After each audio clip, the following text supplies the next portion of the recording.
میرے نبی کریم علیہ الصلوۃ والسلام کی صفائی کا، نفاست کا، حضور کے حسن کا، ظاہری حسن کا جو اللہ نے دیا تھا، اس کا حال یہ ہے کہ رب فرماتا ہے وَالضُّحَىٰ وَاللَّيْلِ إِذَا سَجَىٰ، محبوب تیرے چمکتے ہوئے چہرے کی بھی قسم ہو، اور جب اس کے گرد زلفیں چھا جاتی ہیں مجھے اس کی بھی قسم ہو۔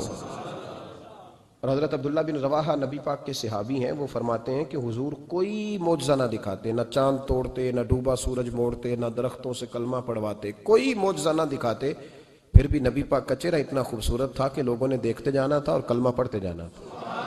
یہ حضور علیہ السلام کے ظاہری حسن کا حال تھا، لیکن اس کے باوجود اللہ کے محبوب آئینے کے سامنے کھڑے ہو کے کنگھی فرماتے تھے، تیل استعمال فرماتے تھے۔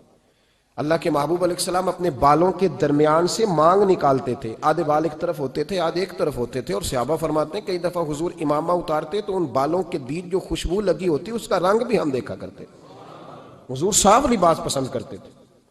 ایک شخص کو حضور نے دیکھا، اس نے میلے کچیلے کپڑے پہنے، تو حضور نے ٹھنڈی آہ بھری، فرمایا کاش یہ دھو کے کپڑے پہنتا۔ ایک شخص کو دیکھا بال بکھرے ہیں، کنگھی نہیں کی، تو حضور فرمانے لگے کاش یہ کنگھی کر لیتا۔ نفاست پسند آدمی پہ نا بوجھ بنتا ہے۔ جو آدمی، آپ کو پتہ ہے کہ امام شافعی تو فرماتے ہیں جمعے والے دن غسل کرنا واجب ہے، مت غسل نہ کرے تو جمعہ ہی نہیں ہوگا۔ اگرچہ ہمارے امام صاحب کے نزدیک سنت ہے۔ یہ سنت کب بنا؟ ایک دن نہ بہت سارے لوگ اپنے اپنے کام سے اٹھے مسجد میں آ گئے، مسجد نبوی میں۔ کوئی کسان تھا تو کھیت سے اٹھ کے آ گیا، کوئی مزدور تھا تو مزدوری سے اٹھ کے آ گیا۔ تو مسجد میں جب بہت سارے لوگ جمع ہوئے نا، تو بعض لوگوں کو دقت محسوس ہوئی، تو رسول کریم علیہ السلام نے فرمایا کتنا ہی اچھا ہو کہ تم جمعے والے دن نہا کے آیا کرو۔ بس وہ صحابہ کا مزاج ہمارے والا نہیں تھا کہ تفصیل بتائیں، حکمت بتائیں، ملے گا کیا، ثواب کتنا، نہ نہائیں تو گناہ، یہ کوئی نہیں۔ حضور نے کہا کہ نہا کے آؤ تو کتنا ہی اچھا ہے۔ پھر کسی صحابی نے کبھی بھی بغیر غسل کیے جمعہ ادا ہی نہیں کیا۔ کسی نے بغیر غسل کے کبھی جمعہ ادا ہی نہیں کیا نا۔ اسلام بڑا خوبصورت دین ہے۔ حضور نے فرمایا جو کچا پیاز کھائے وہ مسجد نہ آئے، پہلے مسواک کرے، دانت صاف کرے، پھر آئے۔ نبی پاک صلی اللہ علیہ وسلم نے فرمایا جو کچی مولی کھائے مسجد نہ آئے۔ مولی کھانا جائز ہے، پیاز کھانا جائز ہے، لیکن منہ سے بدبو آتی ہے۔ نبی پاک علیہ السلام کا ظاہری حسن کیا بات ہے۔ میلاد مبارکہ میں نبی پاک علیہ السلام کی جو چیز بڑی کھل کے واضح ہوتی ہے وہ رسول اللہ کا حسن و جمال ہے۔ آپ کی والدہ سیدہ طیبہ طاہرہ حضرت سیدہ آمنہ رضی اللہ تعالیٰ، اماں جی کہتی ہیں کہ میرے محبوب جب میرے بطن اقدس میں آئے تو جو تکالیف عورتوں کو ہوتی ہے مجھے ان میں سے کوئی تکلیف بھی نہیں ہوئی۔ اور اماں جی کہتی ہیں مجھے کبھی کوئی سکل، کوئی بوجھ محسوس نہیں ہوا۔ اور فرماتی ہیں کہ جو ولادت کے وقت لوگوں کو، عورتوں کو تکلیف ہوتی ہے مجھے وہ بھی نہیں ہوئی۔ اور فرماتی ہیں کہ نبی کریم علیہ السلام پیدا ہوئے تو ہمیں حضور علیہ السلام کی ناف کو کاٹنا نہیں پڑا، ناف بریدہ پیدا ہوئے، ختنہ شدہ پیدا ہوئے۔ آپ کو پتہ ہے عورتیں غسل دیتی ہیں بچے کو پیدا ہونے کے بعد، لیکن میرے محبوب نے سجدہ ہی کر لیا پیدا ہوتے ہی، امتی امتی کہتے ہوئے پیدا ہوئے۔ حق نے فرمایا کہ بخشا الصلاۃ والسلام، اور پہلے سجدے پر روز ازل سے درود۔ میرے امام فاضل بریلوی کا جو انداز تکلم ہے نا، اس کی بھی حد ہی کوئی نہیں، کوئی حد ہی نہیں۔ کہاں تک ان کی محبت جاتی، کہنے لگے پہلے سجدے پہ روز ازل سے درود، یادگاری یہ امت پہ لاکھوں سلام، یادگاری یہ امت پہ لاکھوں سلام۔ بتائیے بغیر وضو کے، بغیر غسل کے سجدہ ہو جاتا ہے؟ تو حضور نے سجدہ کر کے بتایا کہ اللہ نے مجھے پاک صاف پیدا کیا ہے۔ نبی پاک صلی اللہ علیہ وسلم کی والدہ نے جب یہ باتیں ارشاد فرمائیں تو لوگوں نے پوچھا ان سے کہ اماں جی پھر آپ ایک جملے میں بتائیں کہ ماجرا سارا کیا تھا، آخر ایک ولادت تو ہوئی نا، آپ کے وجود اطہر سے ایک بچہ تو نکلا، تو یہ کیا تھا؟ تو سیدہ آمنہ فرمانے لگی خرج منی نور، بس میرے وجود سے ایک نور نکلا ہے، بس میرے وجود سے ایک، اور روشنی آتی جاتی ہے تو کسی کو تکلیف نہیں دیتی، ایک نور نکلا۔ میرے رسول کریم علیہ السلام کو ظاہری حسن بھی کمال دیا، اور پھر حضور کی نفاست پسندی، صفائی پسندی۔ نبی پاک جب بات کرتے تھے نا تو حضور کے دانتوں سے نور نکلتا تھا۔ اس کے باوجود حضور ہر وضو کے لیے مسواک کرتے۔ میں نے ہر نماز کے لیے نہیں کہا، میں اپنے لفظوں کا ذمہ دار ہوں۔ کس کے لیے بولے آپ حضرات؟ ہر وضو کے لیے، یعنی اگر نبی پاک نے وضو نماز کے لیے کیا تب بھی مسواک کی، اور اگر قرآن شریف کی تلاوت کے لیے کیا تو پھر بھی مسواک کی، کسی اور موقع کے لیے وضو فرمایا تو پھر بھی مسواک کی۔ اور سیدہ عائشہ فرماتی ہے جب بھی حضور گھر سے نکلنے لگتے پہلے مسواک فرماتے۔ حالانکہ رسول پاک کے دندان اقدس تو نور والے تھے، ضرورت ہی نہیں تھی ہماری تعلیم کے لیے نفاست پسندی. ایک بات میں نے شروع کرنی ہے پر آپ نے ناراض نہیں ہونا، پہلے وعدہ کر لیں. جڑے نہیں بولے انہوں نے کی ارادہ ہے ہو جانا ہے، چلو ہو جائے جی، کوئی گل نہیں، خیر ہے، ہو جائیں آپ ناراض. نبی پاک نے بڑی مونچھیں نہیں پسند کی، حضور کو اچھی نہیں لگتی تھی. ایک بات پوچھتا ہوں آپ سے، یہ درد دل ہے میرا اور صرف سمجھانے کے لیے عرض کر رہا ہوں، کوئی تنقید نہیں. اللہ تعالیٰ مجھے نیت کا وضو عطا کرے. ایک بات بتانا، اگر بہو کھانا پکا کے لائے اور سالن سے بال نکل آئے تو پھر اس کا کیا حال ہوتا ہے؟ کئی تو بوڑھے پلیٹ اٹھا کے دیوار میں مارتے ہیں، ایسا ہی ہوتا ہے نا، یہ کیا ہے؟ اور اگر کبھی روٹی سے نکل آئے تو بیوی صاحبہ کا کیا حال ہوتا ہے؟ یہ کوئی طریقہ ہے کھانا پکانے کا؟ اور اللہ تعالیٰ معاف کرے، اگر کبھی ہوٹل میں چلے جائیں امیر لوگ 15,000 کا ڈنر کرنے، تو وہاں کسی سالن کی پلیٹ سے بال نکل آئے تو پھر تو پیسے کیا دینے ہیں، پھر تو ان کو اور جرمانہ ہو جاتا ہے. یہ تو سارے بال نکل آئے تو مشکل. اور ویسے بھی جو نفاست ہے نا طبیعت کی، اس پر بوجھ بنتا ہے، بال کھانے میں ہو آٹے میں ہو تو بوجھ بنتا ہے. تو بڑی مونچھوں والا دوست بھائی بزرگ جب پانی پیے گا تو بال پانی میں جائیں گے کہ نہیں جائیں گے؟ حکیم اور ڈاکٹر کہتے ہیں کہ کینسر کے مرض کا خطرہ ہے. اب باقی بھی راضی نہ ہو، حضور نے بڑی مونچھیں بھی پسند نہیں کی اور چھوٹی داڑھی بھی پسند نہیں کی. حضور نے فرمایا داڑھیاں بڑھاؤ، مونچھوں کو پست کرو، مشرکین کی مخالفت کرو. اور ایک مقام پہ رسول پاک علیہ السلام نے یہاں تک فرمایا کہ جو مونچھیں پست نہیں کرتا وہ ہم میں سے ہے ہی نہیں. نے سخت لفظ. ایک صحابی تھے، آپ یقین کریں نا، کئی دفعہ دوستوں کو کہنا پڑتا ہے اور کئی دفعہ نا مجھے محسوس ہوتا ہے کہ یار ہم روز ہی کہتے ہیں، لیکن کہتے پتہ کیوں ہے کہ بوجھ بنتا ہے وہ بندہ جو اس طرح کی تباہ کے ساتھ آتا ہے، جو حضور نے پسند نہیں کیا. ایک شخص نبی پاک کے سامنے آیا، قاضی عبدالدائم دائم صاحب نے لکھا ہے، بڑی خوبصورت بات لکھی ہے. کہنے لگے حضور کے سامنے وہ اکثر آیا کرتا تھا تو مونچھیں بڑی تھی، حالانکہ داڑھی بھی بڑی تھی، مونچھیں بھی بڑی تھی. 2-4 دفعہ حضور نے باتوں میں تات اللفظ سمجھایا. کچھ بندے نہیں سمجھتے، تات اللفظ سمجھاؤ یا بڑا کھول کے سمجھاؤ پر بات سمجھنے کو تیار نہیں ہوتے. پتہ نہیں کیا ایسا حسن ہے بھئی، جو حسن نبی پاک نے پسند نہیں کیا وہ کبھی حسن ہو سکتا ہے، کبھی خوبصورتی ہو سکتی ہے. وہ کسی کا ذاتی کلچر تو ہو سکتا ہے پر دین کی تہذیب نہیں. نبی کریم علیہ السلام نے کئی دفعہ سمجھایا تو ان کی سمجھ میں بات نہ آئی. ایک دن وہ بیٹھے ہوئے تو حضور نے ایک صحابی سے فرمایا کینچی لاؤ. کہنے لگے میں سمجھ گیا کہ میرے ساتھ کچھ ہونے لگا ہے. ساتھ ہی حضور نے فرمایا ایک مسواک بھی لانا. کہنے لگے میں نے کہا بچت ہو گئی، میرے تو دانت صاف ہے. تو یہ شاید اس کی بات ہونے لگی ہے جس کے دانت بھی ٹھیک نہیں. دونوں چیزیں جب آ گئی نا تو حضور اٹھے اور نبی پاک نے مسواک ان کے ہونٹوں پہ رکھی. اسی سے آبی ہونٹوں کے اوپر مسواک رکھ کے تو اوپر سے حضور نے مونچھیں کاٹ لی. فرمایا یہ نہ ایسا کرو، یہ چیز مجھے پسند نہیں ہے. حضور نے نفاست پسندی کو. اب تو اللہ تعالیٰ خیر کرے ملانگا آ گئے مارکیٹ میں، ملانگ درویشی فقیری، اور ان کے پاس رش بھی زیادہ ہے، ان کے درباروں پہ بھی رش زیادہ ہے. جی کہتے ہیں حضرت صاحب درویش آدمی ہے. بھئی روٹی تو پورے ٹائم پہ کھاتا ہے، مونچھیں کٹوانے میں ہی درویش ہو گیا ہے. نہ بال کٹواتا ہے نہ مونچھیں کٹواتا ہے. یہ گرو نانک کی تعلیمات ہیں، یہ نبی پاک کی تعلیم نہیں. وجود کا کوئی بال نہ کٹوانا یہ سکھوں کا طریقہ ہے، مسلمانوں کا یہ انداز. یہ کدھر کی فقیری ہے؟ دین کوئی غلاظتوں والا ہے معاذ اللہ، کہ بابا کپڑے نہیں بدلتا، بابا غسل نہیں کرتا، بابا بال نہیں کٹواتا. بابا ہے پاگل ہے. قطعی طور پر کوئی فقیری نہیں. فقیری صرف وہ ہے جو میرے نبی نے کیا ہے صلی اللہ تعالی.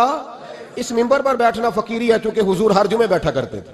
مصلی پہ نماز پڑھانا فقیری ہے چونکہ حضور ہر جمعے ہر 5 نمازوں کی حضور امامت فرماتے تھے. دین کی تبلیغ کرنا فقیری ہے جو میرے نبی پاک کیا کرتے. خلاف پیغمبر کسے راہ گزیر، وہ فقیری نہیں، وہ تماش بھی نہیں ہے، لوٹنے کا طریقہ ہے، اس کے علاوہ کوئی سٹائل نہیں. فقیری صرف وہ ہے جو رستہ میرے رسول پاک نے ہمیں عطا فرمایا، اس سے ہٹ کر کوئی فقر نہیں. میری بات کی سمجھ آ گئی آپ حضرات کو؟ نبی پاک علیہ الصلوۃ والسلام صاف لباس، اچھے کپڑے، اجلا انداز. اچھا جو بات جہاں میں لے کے جانا چاہ رہا ہوں اس کو سمجھیں. ایک آدمی ظاہری طور پر بڑا خوبصورت ہو پر کپڑے میلے کچیلے پہنے، وہ بھی بندہ اچھا نہیں لگتا. ظاہری بھی حسن ہو، کپڑے بھی اس کے صاف ہوں، لیکن بولے سخت، باتیں ترش کرے، تلخ جملے بولے تو اس کی بھی ساری پرسنالٹی ڈیمیج ہو جاتی، ختم. بڑا اچھا آدمی تھا، بڑا نورانی چہرہ تھا، بڑی خوبصورتی تھی، بڑا صاف ستھرا تھا، بڑا پاکیزہ تھا، کپڑے بھی بڑے خوشبو والے پہنے ہوئے تھے، بڑے صاف ستھرے لباس میں ملبوس تھا. لیکن جب اس نے بات شروع کی اور بزرگ تھا، سفید داڑھی تھی، معاذ اللہ تعالیٰ کسی بچے کو گالی دے دی، اچھا لگتا ہے؟ مجھے بتائیں اس کے پاس بیٹھنے کو دل چاہتا ہے؟ اس کی ساری پرسنالٹی جو ہوتی ہے وہ خراب ہو جاتی ہے. شخصیت کا جو ایک بھرم ہوتا ہے وہ ٹوٹ جاتا ہے. ایک روایت میری نظر سے گزری اور کیا ہی انداز ہے، امام زرقانی نے لکھی. ایک صحابی ہیں حضرت ابو قرصافہ رضی اللہ تعالیٰ عنہ، حضرت ابو قرصافہ رضی اللہ تعالیٰ عنہ فرماتے ہیں میں چھوٹا تھا، میری اماں اور میری خالہ مجھے ساتھ لے گئیں. میں نے کہا کہاں جانا ہے؟ کہنے لگے آؤ نبی پاک کا کلمہ پڑھنے جانا ہے. پڑھیے درود شریف صلی اللہ ہو، سارے پڑھیے، پھر پڑھیے ایک دفعہ صلی اللہ تعالیٰ علیہ. حضور کا ذکر ہو تو فوراً درود پڑھنا چاہیے. نبی کریم علیہ السلام کی بارگاہ میں نا میری خالہ اور میری اماں دونوں مجھے ساتھ لے گئیں کلمہ پڑھنے. کہتے ہیں جب ہم حضور کی بارگاہ میں پہنچے، کلمہ پڑھا، واپس آئے تو میری اماں اور میری خالہ آپس میں بات کرنے لگی. میری خالہ کہنے لگی تو نے دیکھا ہے ان کا بولنا کتنا مزیدار تھا. میری خالہ کہنے لگی تو نے تو وہ دیکھا لیکن وہ جو غلام آیا تھا اس کے ساتھ ان کا رویہ کتنا پیارا تھا. تو نے دیکھا جب وہ کھانا کھا رہے تھے تو پہلا خیال انہوں نے ہمارا کیا. بار بار وہ ان کا ذکر کرتی، کہتے آپس میں حضور کی شانیں بیان کرتی، میری اماں بھی میری خالہ بھی. بالآخر بات لمبی ہو گئی تو میری اماں بولی، کہنے لگی بس کر، ہم کتنی عظمتیں بیان کریں گے، مجھے تو 3 باتیں سمجھ میں آئی ہیں. کتنی؟ 3 باتیں مجھے سمجھ میں آئی ہیں. کہا وہ کیا؟ تو کہنے لگی ما رأینا مثل ھذا الرجل احسن وجھا ولا القى ثوبا ولا البنا کلاما. کہنے لگی مجھے تو 3 باتیں سمجھ میں آئی ہیں کہ نہ اتنا خوبصورت چہرے والا کوئی شخص دیکھا ہے، اور نہ اتنے صاف کپڑوں والا کو دیکھا ہے، اور نہ ہی اتنی میٹھی بولی بولنے والا کوئی دیکھا ہے. تینوں باتوں کی کمال ہے. ظاہری حسن بھی کمال، کپڑوں کی صفائی بھی کمال، اور رسول پاک کا بولنا بھی کمال، لب و لہجے میں مٹھاس بھی خوبصورتی والی. یہ اصل حسن ہے کہ ظاہراً بھی انسان بڑا منزہ ہو، باطناً بھی بڑا صاف ستھرا ہو. میرے رسول پاک علیہ السلام کا طریقہ مبارکہ پتہ کیا تھا؟ حضور صلی اللہ تعالیٰ علیہ وآلہ وسلم جب مسجد میں نماز پڑھ لیتے تو حضرت جعفر رضی اللہ تعالیٰ عنہ فرماتے، بخاری کی حدیث ہے، فرماتے ہیں میں مدینہ شریف میں آیا تو حضور نماز پڑھ لیتے تو صحابہ نبی پاک کے پاس آتے اور حضور کا دست مبارک پکڑ کے پہلے چومتے پھر چہروں پہ ملتے. پہلے چومتے پھر چہروں پر. نبی پاک کے صحابہ حضور کے قدم بھی چوما کرتے، قدموں میں جھکا کرتے تھے. یہ تو بھائی اس وقت پتہ چلتا ہے جب کسی سے پیار ہو جاتا ہے، جب کسی بندے سے. میں اکثر مثال دیا کرتا ہوں اکثر کہ کسی کا بچہ پیشاب کرے تو کہہ آتی ہے، الٹی آتی ہے، لیکن اپنا بچہ بالوں میں بھی کر دیتا ہے، پھر کوئی کہہ نہیں آتی چونکہ اپنا ہے نا، پیار ہو گیا نا. اب وہ کیفیت جب کسی سے محبت ہو جاتی ہے نا تو کچھ چیزیں صرف سمجھنے کی نہیں، کچھ چیزیں ایسی ہوتی ہیں جو محسوس کرنے والی ہوتی. اس نے کہا تھا عشق ایک ڈھونگ ہے، میں نے کہا تجھے عشق ہو خدا کرے، پھر کوئی تجھے اس سے جدا کرے، تو اسے تسبیحوں پہ پڑھا کرے، تو اسی کا نام جپا کرے، تو گلی گلی پھرا کرے، پھر میں کہوں کہ عشق ایک ڈھونگ ہے اور تو نہیں کہا کرے. پھر میں کہوں کہ عشق ایک ڈھونگ ہے اور تو. اس نے کہا تھا عشق ایک ڈھونگ ہے تو میں نے کہا تجھے عشق ہو خدا کرے. بھائی یاد رکھو جب انسان کو محبت ہوتی ہے تو پھر اس کے انداز بدل جاتے ہیں، اس کے طور طریقے تبدیل ہو جاتے ہیں. وہ میں اکثر ایک بات کہا کرتا ہوں، میں کہتا ہوں بچہ باہر سے برگر کھا کے آ جاتا ہے رات کو، اماں کہتی بیٹے روٹی کھا لو، کہنا تو گوبھی پکائی میں نہیں کھانی، حالانکہ برگر کھا آیا ہے، دور سے کھا آیا ہے. تو اماں اس کو کہتی ہے پھر میں سوئیاں نہ بنا دوں تھوڑی سی اپنے بیٹے کو، فٹافٹ چاول نہ تجھے ابال دوں، ساتھ میں باریک دال بنا دیتی. کہتا نہیں میری مرضی کا پکاتے ہی نہیں، میں نے نہیں کھانا. ایسے اب ابا جو ہے نا، ابا وہ اماں کو سمجھا رہا، کہتا چھڈ پر بھوک لگے گی تو آپ ہی کھا لے گا، تو نہ ایڈی ٹینشن لے، ایویں پہ تینوں ستاندا ہے. اماں کیا کہتی ہے؟ کہتی نہیں مجھے نیند نہیں آ رہی، کھائے گا تو سکون آئے گا. اب اس کو آپ لاکھوں دلیلیں دیں کہ سیاںا بیانا ہے، بچہ نہیں ہے، 22 سال کا ہے، 24 سال کا، چھوڑ تو کیا کر رہی ہے.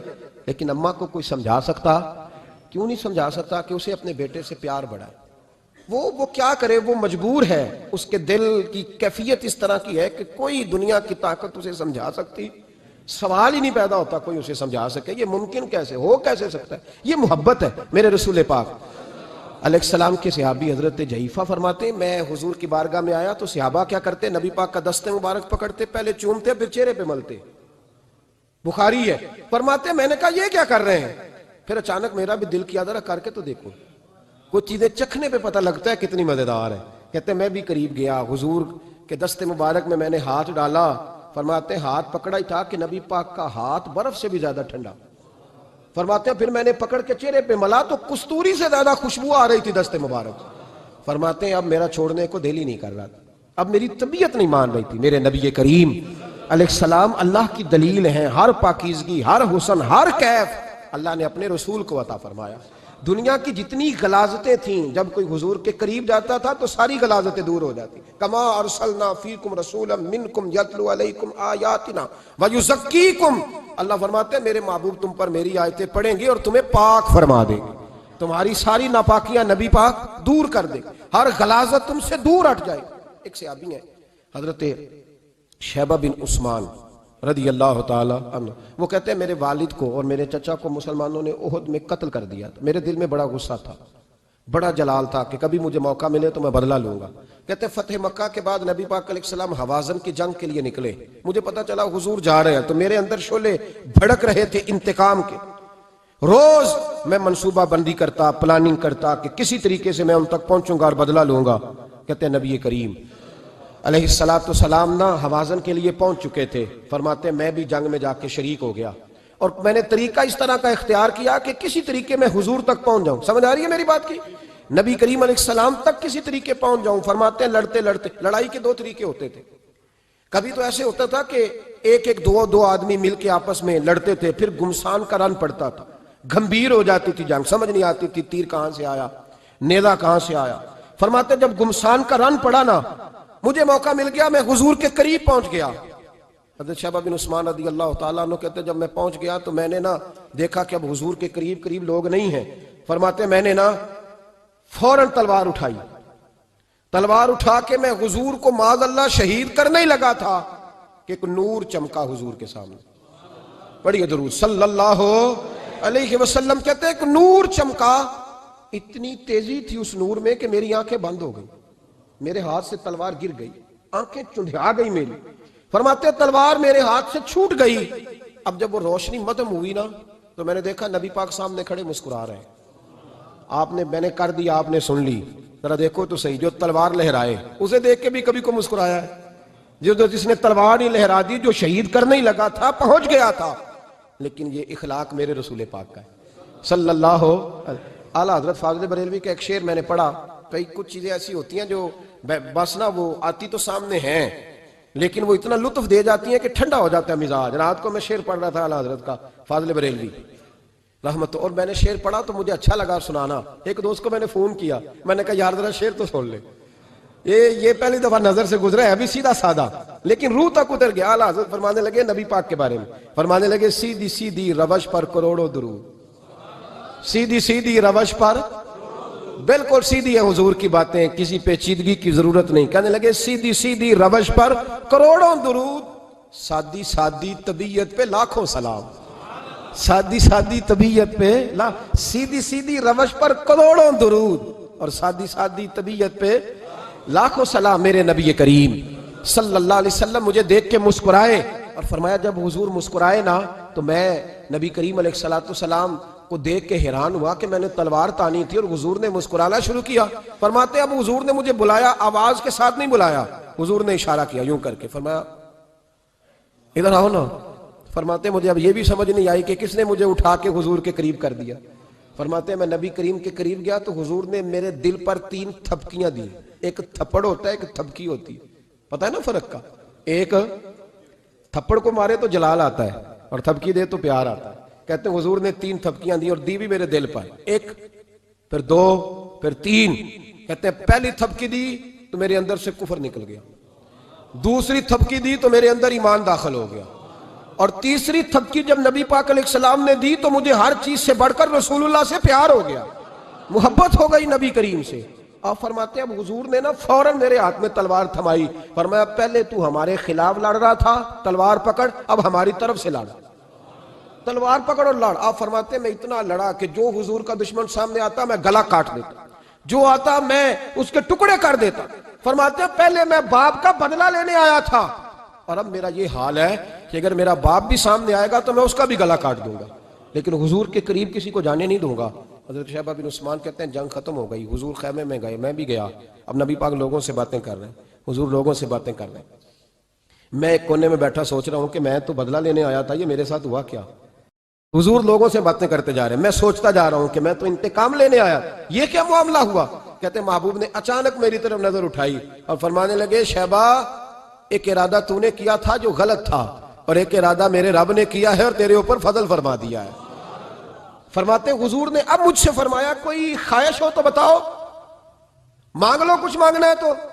میں نے عرض کی یا رسول اللہ میری بخشش کی دعا کر دیں، بڑا میرا خوفناک ماضی ہے، میں اسلام کا بڑا دشمن رہا ہوں، حضور دعا کر دیں یاد ماضی عذاب ہے یا رب، چھین لے مجھ سے حافظہ میرا، یا رسول اللہ بڑے گناہ ہیں میرے، دعا کر دیں۔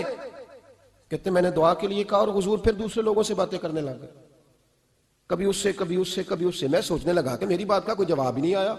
جب 2-3 بار میں نے سوچا تو میرے کریم نے پھر توجہ میری جانب کی اور فرمایا تو نے بخشش کی دعا کا کہا تھا، میں نے سن لیا ہے، رب کریم نے تیری بخشش فرما دی ہے، اللہ نے تجھے بخش دیا ہے، تیری خطائیں رب کریم نے معاف کر دی۔ نبی پاک کے دست مبارک کی برکت، رسول پاک۔ ایک صحابی تھے حضرت فرقد ان کا نام تھا رضی اللہ تعالی۔ پہلے نا میں جب گفتگو کیا کرتا تھا نا تو میں صحابہ کا نام نہیں لیتا تھا، میں کہتا تھا ایک صحابی فرماتے ہیں، چونکہ صحابہ کے نام مشکل تھے، لوگوں کو یاد نہیں رہتے۔ ایک دن میرے دل میں خیال آیا کہ نام لیں گے نہیں تو انہیں آئیں گے کیسے، چلو خود کسی کو یاد ہو جائے گا، تو مجھے اچھا لگا۔ پچھلی دفعہ میں نے حضرت سعد بن ناجیہ کا نام لیا تو مجھ سے میرے دوستوں نے کہا ذرا لکھ کے دیں کیا نام تھا۔ مجھے خوشی ہوئی کہ یار اگر یہ لفظ کہے جائیں گے تو لوگوں کو دلچسپی ہوگی۔ حضرت فرقد ایک صحابی تھے، اور یہ وہ صحابیاں جنہوں نے حضرت عمر کے زمانے میں موصل کا علاقہ فتح کیا تھا، بڑے دلیر تھے، ان کی 4 بیویاں تھیں۔ وہ کہتے ہیں جب بھی یہ گھر میں آتے تو خوشبو اتنی اعلیٰ لگا کے آتے کہ ہم حیران ہو جاتی۔ عورتیں زیادہ تیاری کرتی ہیں نا مردوں سے کہ نہیں؟ کہ آج کل مرد زیادہ کرتے ہیں؟ چلو میں درد چھوڑو، میں اپنی اصلاح کرنا، تسی دوواں گلاں تے انجن کیتا ہے، اب پتہ نہیں سچ کیا ہے، کون زیادہ تیاری کرتا ہے؟ چلو بیٹھے جو مرد نے، ویسے میرے پاس جو اخباری تراشے ہیں ان میں یہ لکھا ہے کہ آج کل مردوں کے میک اپ پہ زیادہ خرچ آنے لگا ہے، یہ تحقیقی رپورٹ ہے۔ اور پاکستان میں سب سے زیادہ جو اخراجات ہیں وہ میک اپ کے سامان کے ہیں۔ پہلے لڑکیاں بیوٹی پارلر جاتی تھی، اب لڑکے بھی جاتے ہیں۔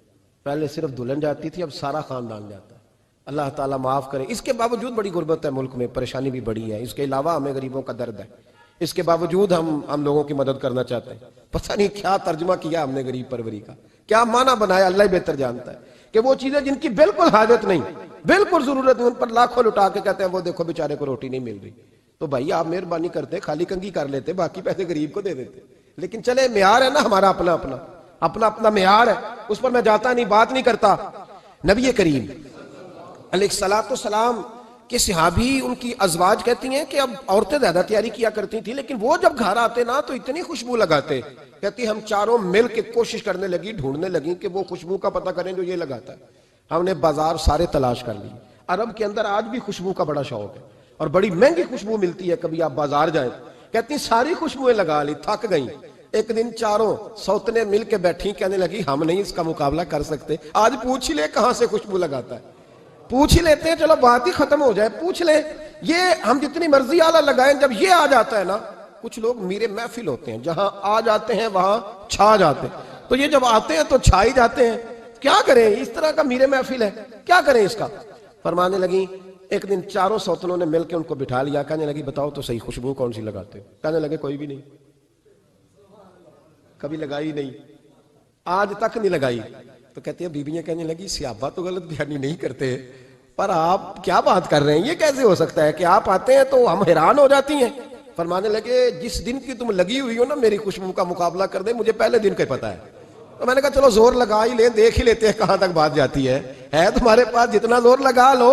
بہرحال میں اللہ کی قسم اٹھا کے کہتا ہوں کبھی نہیں لگائی۔ تو بیویاں کہنے لگی پھر بتا تو صحیح، تو ایک دلیر آدمی ہے، اور جو دلیر لوگ ہوتے ہیں وہ خوشبوؤں کے اور کپڑوں کے اور ان چیزوں میں زیادہ وقت نہیں لگاتے، ان کے تو مشن اور طرح کے ہوتے۔ آپ تو مجاہد قسم کے آدمی ہیں پر ہر وقت خوشبو آتی ہے۔ تو حضرت فرقد رو پڑے، کہنے لگے بیمار ہو گیا تھا، لاچار ہو گیا تھا، حکیموں طبیبوں نے انکار کر دیا، وجود پر میرے آبلے نکل آئے، پھنسیاں بن گئی، ان میں پیپ بھر گئی، بیٹھ نہیں سکتا تھا، اٹھ نہیں سکتا تھا۔ جب تھک گیا نا تو دروازہ رسول پہ چلا گیا، جب تھک گیا طبیبوں کا تھکایا ستایا حضور کی بارگاہ میں، کہا محبوبہ دیکھے تو صحیح میرا کیا حال، حضور ذرا دیکھ کے، چل نہیں سکتا، سو نہیں سکتا، بیٹھ نہیں سکتا، تیرے علاوہ غم کسے بتاؤں؟ کہتے ہیں حضور نے فرمایا 70 ڈھانپ لے، باقی سارے کپڑے اتار دے۔ 70 ڈھانپ لے، کہتے ہیں ٹخنوں سے لے کر ناف تک میں نے 70 ڈھانپ لی، باقی سارے کپڑے اتارے۔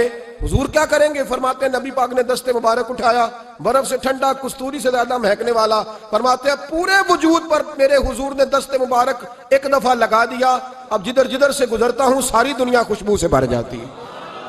یہ نبی پاک کا دیا ہوا نور ہے، یہ حضور کی عطا کردہ شفا ہے، یہ رسول پاک کے حسن کی خیرات ہے۔ ایک شاعر نے ایک فکرہ کا کمال کر دی، کہنے لگا ظلمت کو ان کے نور نے کافور کر دیا، جس پر پڑی نظر اسے بھی نور کر دیا۔ رسول پاک علیہ السلام کے دست خیر میں وہ برکات تھی۔ حسن کی دو قسمیں ہوتی ہیں، ایک حسن ہوتا ہے ملمہ سازی والا، بیوٹی پارلر والا، ایک حسن ہوتا ہے باطن کا۔ بچے پتہ کیوں خوبصورت ہوتے ہیں؟ اس پر علماء مناطقہ نے بحث کی ہے، محدثین نے لکھا ہے۔ بچہ گدھے کا بھی ہو تو پیارا لگتا ہے، چھوٹا بچہ اگر اس کا رنگ بہت گورا نہ بھی ہونا، صرف چھوٹا ہو، وہ پیارا لگتا ہے، اس میں ایک جاذبیت ہوتی ہے۔ اس پر ہمارے مفسرین نے، محدثین نے، علماء مناطقہ نے ایک بحث کی ہے۔ وہ کہتے ہیں اصل بات یہ ہے کہ بچے جھوٹ نہیں بولتے، بددیانتی نہیں کرتے، دھوکہ نہیں کرتے۔ یہ جو اندر کی عیاریاں ہوتی ہیں نا، چہرہ بھی خطرناک کر دیتی ہیں، اور جب اندر حسن ہوتا ہے تو باہر بھی حسن ہی ہوتا ہے۔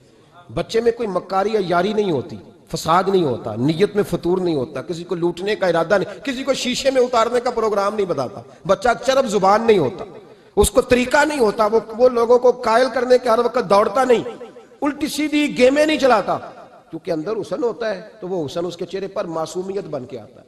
سمجھ آ رہی ہے میری بات کی؟ اس کی دلیل میرے رسول پاک علیہ السلام نے بخاری میں فرمایا اللہ کا ولی وہ ہے جس کا چہرہ دیکھو تو اللہ یاد آ جائے۔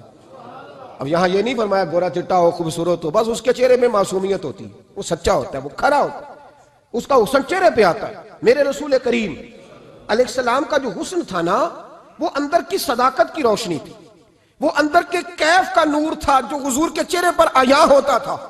اس لیے نبی پاک کا چہرہ جو تھا وہ آنکھیں چدھیاتا نہیں تھا، بلکہ آنکھوں کو اچھا لگتا تھا۔ شاہ عبد الرحیم صاحب محدث دہلوی شاہ ولی اللہ صاحب کے والد ہیں، اور ہمارے بر صغیر پاک و ہند میں جتنے بھی مسالک ہیں یہ سارے شاہ ولی اللہ صاحب کے شاگرد بنتے ہیں۔ وہ کہتے ہیں میرے ابا جی نے خواب دیکھا اور خواب میں انہیں رسول اللہ کا دیدار نصیب ہوا۔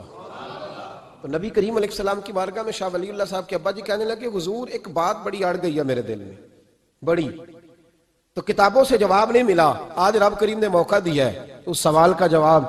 تو عبد الرحیم پوچھو کہ یا رسول اللہ حضرت یوسف کا حسن دیکھ کے لوگوں نے انگلیاں کاٹ لی، پر آپ کو تکنے والے تکتے ہی رہے، کوئی بھی ہوش نہیں ہوا، کسی نے انگلی نہیں کاٹی۔ تو کہتے ہیں محبوب نے فرمایا عبد الرحیم رب کریم نے اپنی غیرت کے ساتھ میرے حسن پر 70,000 پردے ڈالے، یہی بہتر ہے کہ پردوں میں وہ پردہ پوش رہے، وہ اگر پردے اٹھا دے تو کسے ہوش رہے۔ فرمایا 70,000 پردوں میں چھپا ہوا حسن ہے، ورنہ کسی کی طاقت تھی کوئی بات کر سکتا، جرت تھی کسی شخص کی؟ میرے حبیب پاک سید عالم حضرت عبداللہ ابن سلام رضی اللہ تعالیٰ عنہ اہل یہود کے بڑے عالم تھے۔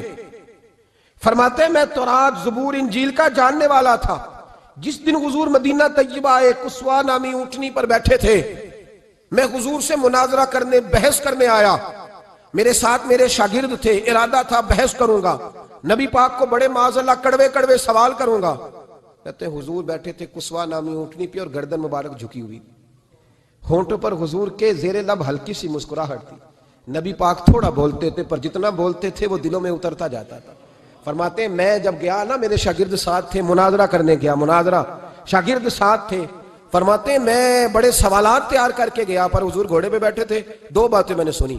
حضور نے فرمایا رشتہ داروں سے اچھا سلوک کرو، اپنے غلاموں کا خیال کرو۔ کہتے ہیں وہ شاگرد مجھے دھکے دینے لگے، کہنے لگے چل استاد جی آگے ہو، کرو سوال، چلو نا آگے بڑھو نا آگے۔ یہ کئی دفعہ نعرے لگانے والے بھی مروا دیتے ہیں نا، چلو نا چلو آگے چلو، بڑھو آگے، کرو بات، آؤ نا۔ کہتے ہیں میں ذرا آگے بڑھا، دھکا دیا انہوں نے۔ فرماتے ہیں میں آگے بڑھا اور میں نے قریب محبوب کے قریب جا کے کہا حضور مجھے کلمہ پڑھا دے، میں مسلمان ہونے آیا ہوں۔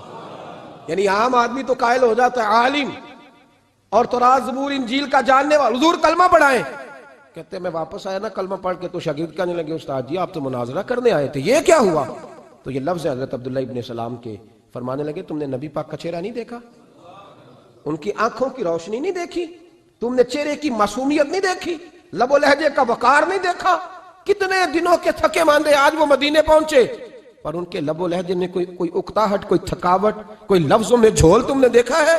فرمانے لگے جس کا اس طرح کا چہرہ ہوتا ہے وہ جھوٹا نہیں سچا ہوا کرتا ہے۔ میرے نبی پاک علیہ السلام کے غلام حضرت طارق بن عبداللہ رضی اللہ تعالیٰ عنہ فرماتے ہیں کلمہ پڑھنے سے پہلے ایک دفعہ ہمارا سارا قبیلہ تجارت کے لیے نکلا تھا، اور اس وقت منظر یہ ہوتا تھا کہ ہم اپنی عورتوں کو بھی ساتھ لے جاتے تھے، 6 مہینے سفر کرنا ہوتا تھا، اونٹ گھوڑے ہم بیچا کرتے تھے، عورتیں بھی ساتھ رہتی، کھاتے بھی پکاتے بھی۔ کہتے ایک سفر سے ہم واپس آ رہے تھے تو مدینے کے باہر صحرا میں ہم نے پڑاؤ کیا، اکیلے رسول پاک صلی اللہ، پھر ایک دفعہ پڑھیے گا، ایک دفعہ پھر کہیے گا صلی اللہ تعالی علیہ وسلم. کہتے ہیں نبی پاک تنے تنہا اکیلے حضور نہ سیر کرتے کرتے کرتے کرتے ہمارے قافلے کے پاس سے گزرے, خیمے لگے تھے, پڑاؤ کیا, محبوب تشریف لے آئے. کہتے ہیں حضور سید عالم صلی اللہ تعالی وسلم تشریف لائے. کوئی قبیلے میں سے, قافلے میں سے حضور کو جانتا نہیں تھا. ایک سرخ رنگ کا اونٹ تھا ہمارے سردار کا جو بکنے سے رہ گیا تھا, بڑا خوبصورت. کہتے ہیں نبی پاک کو پسند آ گیا. حضور پوچھنے لگے تم کون ہو؟ کہا جی مسافر ہے. کہاں سے آئے ہو؟ فلاں جگہ سے آئے ہیں. کس لیے آئے ہو؟ ہم تجارت کی غرض سے نکلے. اونٹ بیچو گے؟ بیچنا ہے. کتنے کا؟ سودا طے ہوا. اس نے کہا اتنے لینے, حضور نے کہا اتنے دینے ہیں. بات طے ہو گئی. کہتے ہیں لگام حضور نے پکڑی اور فرمانے لگے وہ سامنے میرا شہر ہے جس کا نام مدینہ, وہ میرا شہر ہے. میں ابھی مدینے جاتا ہوں, اپنے غلام کو بھیجتا ہوں اور تمہیں آ کے نہ قیمت دے جاتا ہے. محبوب گھوڑے کی لگام تھا, اونٹ کی لگام تھا میں, نکیل تھا میں, اونٹ تھا سرخ رنگ کا. حضور لے کے جب نکلے نا, تھوڑا سا چند قدم آگے گئے تو ان میں سے ایک شخص بولا, کہنے لگا سردار آپ سیانے لوگ ہیں, سمجھدار ہیں. اس شخص کا نام پوچھا آپ نے, قبیلہ پوچھا ہے, ایڈریس کا پتہ ہے, پتہ ہے کہاں رہتا ہے, اتنا قیمتی اونٹ دے دیا. سردار بھی کہنے لگا, سارے کہنے لگے یار ان کی باتوں میں اتنی لذت تھی, ان کے گفتار و رفتار اتنی باوقار تھی, مزیدار تھی کہ ہوش ہی کوئی نہیں رہا. بھئی ہم پرانے تاجر ہیں, کبھی اس طرح کا سودا کیا ہی نہیں جس طرح کا آج ہو گیا. اوہو واقعی کچھ نہیں یاد رہا, کوئی سمجھ نہیں آئی. وہ ابھی نظر آ رہے, ایک آدمی دوڑ کے جاؤ, دوڑ کے اور جا کر کے نا ان سے کہو, بڑی جائز بات ہے, وہ ناراض بھی نہیں ہوں گے. ان سے ایک شخص کہو کہ بھئی اونٹ دے جاؤ, پیسے لے آنا اور اپنا مال لے جانا, دوڑ کے جاؤ. ایک شخص دوڑنے لگا تو سردار کی بیوی خیمے کے اندر تھی, پردے کے پیچھے سے بولی, کہنے لگی خبردار کوئی پیچھے نہ جائے, اگر پیسے مل گئے تو ٹھیک ہے, نہ ملے تو میں دے دوں گی, کوئی پیچھے نہ, کوئی نہ جائے پیچھے. سردار کہنے لگا تو جانتی ہے؟ کہنے لگی نہیں. کہا گارنٹی کیوں دے رہی ہے؟ تو کہنے لگی تم نے ان کا چہرہ نہیں دیکھا, تم تو سودے کر رہے تھے, میں پردے کے پیچھے سے دیکھ رہی تھی. پیر مہر علی شاہ صاحب کو کسی نے کہا تھا نبی پاک کا حلیہ بیان کرے, بتائیں حضور کے کان مبارک کیسے تھے, آنکھیں کیسی تھی, ناک مبارک کیسی تھی, بینی مبارک کیسی تھی. تو پیر مہر علی شاہ صاحب کہنے لگے کوئی مثل نہیں ڈھولن دی. کہنے لگے مجھ سے نہیں بیان ہوتا حضور کا حلیہ, کوئی مثل نہیں ڈھولن دی. تو چپ کر مہر علی, ایتھے جا نہیں ہوں بولن دی, میں بس کر, تو بیان کر سکتا ہے اتنی طاقت. اعلیٰ حضرت نے کہا لم یاتی نظیر کفی ناظرن مثلے تو نشد, پیدا جانا. کہا حضور مثال تو تب آپ کی بنے گی نا, کوئی آپ کی طرح کا پیدا تو ہوگا, تب بھی مثال بنے گی, تو جب ہوا ہی نہیں تو مثال کیسے بنے گی. کہنے لگی کوئی نہ جائے, نہ پیسے آئے تو میں دے دوں گی. میں تو پردے کے پیچھے سے دیکھ رہی تھی, ان کے چہرے کا وقار دیکھا, ان کی آنکھوں کی روشنی دیکھی, ان کے لفظوں کا حسن دیکھا. تم 50 باتیں کرتے تھے, وہ ایک جواب دیتے تھے اور گنے چنے لفظ بولتے تھے. ان کی سادگی کا وقار دیکھا, جانے دو, نہ پیسے آئے تو میں دوں گی. کہتے ہیں حضور گئے, تھوڑی دیر کے بعد ایک کالے رنگ کا حبشی غلام آیا, پیسے بھی پکڑے اور اپنی چادر میں نا کھجورے باندھ کے تو پیچھے ڈالی ہوئی. اور دیہاتی لوگ پیچھے نہیں ڈال لیتے, کھجورے ڈال کے پیچھے. کہتے ہیں وہ آئے اور ان کے آنے کا انداز بھی بڑا نرالا تھا. کہتے ہیں وہ جھومتے جھومتے اللہ کا ذکر کرتے, اللہ الصمد کرتے پہنچ گئے اور آگے کہنے لگے تم سے میرے نبی نے اونٹ خریدا, تم سے؟ کہا ہم سے خریدا ہے. کہنے لگے یہ تمہارے پیسے, اور پھر چادر کھول کے صحرا پہ بچھا دی. کہنے لگے یہ تمہارے پیسے اور کھجورے کھاؤ, میرے نبی نے تحفہ بھیجا ہے, کھاؤ حضور نے تحفہ بھیجا ہے. تو وہ سردار کی بیوی اوٹ ہٹا کے کہنے لگی, وہ کالے رنگ کے حبشی غلام, انہیں کھجوریں کھلا اور مجھے اس عزت والی ماں کا نام بتا جس کے گھر میں ایسا لال پیدا ہوا. انہیں کھجوریں کھلا اور مجھے اس عظمت والے باپ کا نام بتا جس کے گھر میں ایسا پھول کھلا ہے. وہ قبیلہ تو بتا تو صحیح, وہ کون تھے. 2 گھڑیاں رکے ہیں پر خوشبوئی پھیل گئی ہے, رنگ ہی بدل گیا, تار کوئی مثل نہ ڈھولن دی. تو چپ کر مہر علی, ایتھے جا نہیں ہوں بولن دی. حضرت طارق بن عبداللہ کہتے ہیں جناب بلال فرمانے لگے وہی تو اللہ کے آخری رسول ہیں, وہی تو خاتم المرسلین ہیں, وہی تو ہیں جنہیں اللہ نے ساری انسانیت کے لیے نمونہ عمل بنایا. کہتے ہیں ہم اونٹ بیچنے گئے تھے پر سارے کا سارا قبیلہ ہی مسلمان ہو گیا. نبی پاک کی حضور کے ظاہری حسن کے تذکرے ہماری اولادوں کو آنے چاہیے. ایک شعر مرحوم اعظم چشتی نے کہا تھا, کمال کر دی. کہنے لگے سمجھا نہیں ہنوز میرا عشق بے ثبات, تو کائنات حسن ہے یا حسن کائنات. میں آج تک سمجھ نہیں سکا, سمجھا نہیں ہنوز میرا عشق بے ثبات, تو کائنات حسن ہے یا حسن کائنات. بھائیو وہ سارے طریقے اپناؤ جو رسول پاک نے عطا فرمائے.